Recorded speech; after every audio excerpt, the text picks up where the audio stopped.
প্রতিটি হত্যাকাণ্ডের জন্য শেখ হাসিনা এবং তার ঘনিষ্ঠ মন্ত্রী পরিষদের সদস্যবর্গ সহ প্রশাসনের দায়ী সকল ব্যক্তিকে আইনের কাঠগড়ায় দাঁড় করাতে হবে।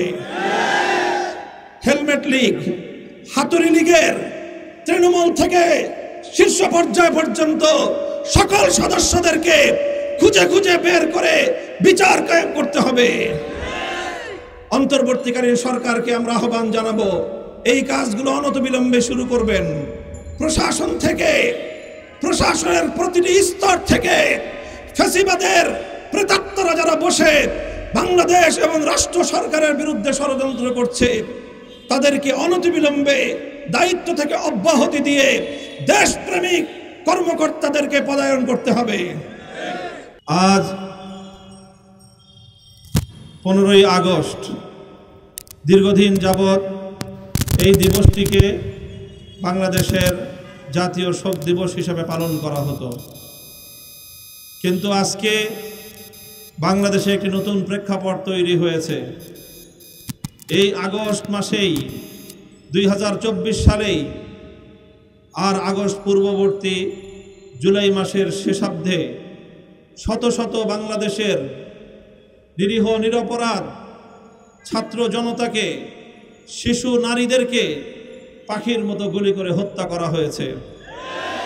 জাতীয় গণমাধ্যমগুলোতে যার পরিসংখ্যান কম করে হলেও 5 শতাধিক, পর্যবেক্ষক মহলের ধারণা প্রকৃত অর্থে নিহতের সংখ্যা এর চেয়ে আরও অনেক বেশি।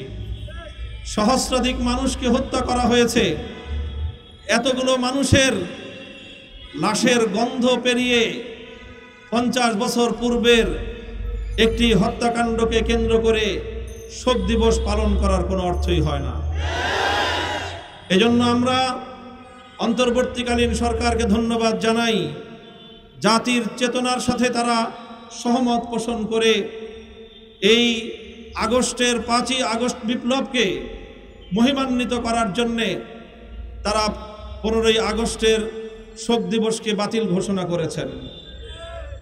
15ই আগস্টকে কেন্দ্র করে পতিত, পরাজিত, বিতাড়িত, পালায়নকারী ফ্যাসিস্ট জালিমশাহী স্বৈরাচারী শেখ হাসিনা তার প্রভুদের কোলে আশ্রয় নিয়ে সেখান থেকে উস্কানি দিচ্ছে, ষড়যন্ত্র পরিচালনা করছে বাংলাদেশের অভ্যন্তরে তার দোসরদের মাধ্যমে নতুন করে নৈরাজ্য সৃষ্টি করার। আমরা পরিষ্কার ভাষায় হুঁশিয়ারি উচ্চারণ করতে চাই, আর কোনো নতুন নৈরাজ্যবাদী বাকশালী শক্তি বাংলাদেশের মাটিতে ইনশাআল্লাহ আশ্রয় পাবে না। এদেশের ছাত্র জনতা তাদেরকে প্রতিরোধ করে দেবে। এজন্য আগস্ট মাস জুড়ে দেশব্যাপী ছাত্র জনতার পাশাপাশি এদেশের সকল শ্রেণী ও পেশার মানুষ, ইসলাম প্রিয় জনতা, ইসলামী সংগঠনগুলোর নেতাকর্মীরা, বাংলাদেশ খেলাফত মজলিসের সকল স্তরের নেতাকর্মীদের প্রতি আমাদের সুস্পষ্ট নির্দেশনা, আমাদের অর্জিত হাজারো শহীদের রক্তের বিনিময়ে অর্জিত 5ই আগস্টের এই মহান বিপ্লবের বিজয়কে যেন তারা কোনোভাবে কলুষিত, কলঙ্কিত, ব্যর্থ করতে না পারে, সেজন্য আমাদের সকলকে সতর্ক প্রহরায় নিয়োজিত থাকতে হবে। প্রতিটি পাড়ায় পাড়ায়, মহল্লায় মহল্লায় ফ্যাসিবাদ বিরোধী প্রতিরোধ সংগ্রাম গড়ে তুলতে হবে।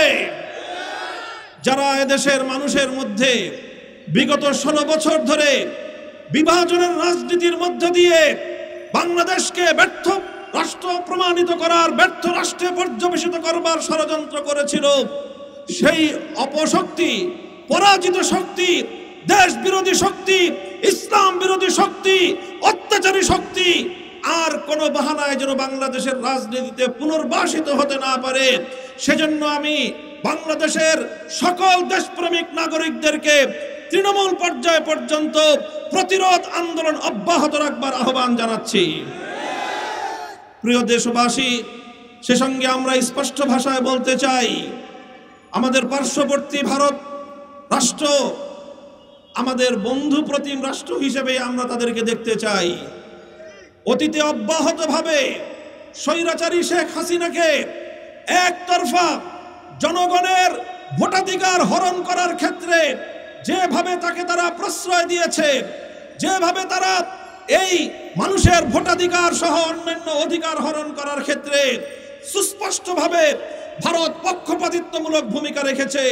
ভারত বাংলাদেশের জনগণের পাশে নয়, শেখ হাসিনা এবং তার স্বৈরাচারী সরকারের পাশেই দাঁড়িয়েছিল। আমরা আশা করব ভারত তার বাংলাদেশ নীতি পরিবর্তন করবে। পতিত স্বৈরাচারী শেখ হাসিনা এবং আওয়ামী লীগের পক্ষে নয়, বরং বাংলাদেশের সরকার এবং বাংলাদেশের জনগণের পাশে, বাংলাদেশের জনগণের সঙ্গে তারা কাজ করবে। এই আহ্বান আমি ভারত রাষ্ট্রের প্রতি রাখতে চাই। আবারও বলি, যদি ভারতে বসে ষড়যন্ত্রকারী পতিত অপশক্তি বাংলাদেশের অভ্যন্তরে বিশৃঙ্খলা নৈরাজ্য সৃষ্টি করবার পায়ে তারা চালায়, ভারতকেই ভাবতে হবে বাংলাদেশের সঙ্গে তার পররাষ্ট্র সম্পর্ক কোথায় গিয়ে দাঁড়াবে। 2024 সালে আমাদের সন্তানদেরকে যেভাবে নির্মমভাবে হত্যা করা হয়েছে, গোটা বিশ্ব মিডিয়ার কাছে বাংলাদেশ এবং তার আইন শৃঙ্খলা রক্ষাকারী বাহিনীর ভাবমূর্তিকে ক্ষুণ্ণ করে জনগণ হত্যাকারী একটি বাহিনী হিসেবে চিত্রিত করা হয়েছে। তার দোষরদেরকে চিহ্নিত করে প্রতিটি হত্যাকাণ্ডের জন্য শেখ হাসিনা এবং তার ঘনিষ্ঠ মন্ত্রী পরিষদের সদস্যবর্গ সহ প্রশাসনের দায়ী সকল ব্যক্তিকে আইনের কাঠগড়ায় দাঁড় করাতে হবে। হেলমেট লীগ, হাতুড়ি লীগের তৃণমূল থেকে শীর্ষ পর্যায় পর্যন্ত সকল সদস্যদেরকে খুঁজে খুঁজে বের করে বিচার কায়েম করতে হবে। অন্তর্বর্তীকালীন সরকারকে আমরা আহ্বান জানাবো, এই কাজগুলো অনতিবিলম্বে শুরু করবেন। প্রশাসন থেকে, প্রশাসনের প্রতিটি স্তর থেকে ফ্যাসিবাদের প্রেতাত্মারা যারা বসে বাংলাদেশ এবং রাষ্ট্র সরকারের বিরুদ্ধে ষড়যন্ত্র করছে, তাদেরকে অনতিবিলম্বে দায়িত্ব থেকে অব্যাহতি দিয়ে দেশপ্রেমিক কর্মকর্তাদেরকে পদায়ন করতে হবে। আপনারা করছেন। অন্তর্বর্তীকালীন সরকার ইতিমধ্যে সন্তোষজনক পদক্ষেপ গ্রহণ করেছে। এজন্য জাতির পক্ষ থেকে আমরা তাদেরকে স্বাগত এবং ধন্যবাদ জানাই।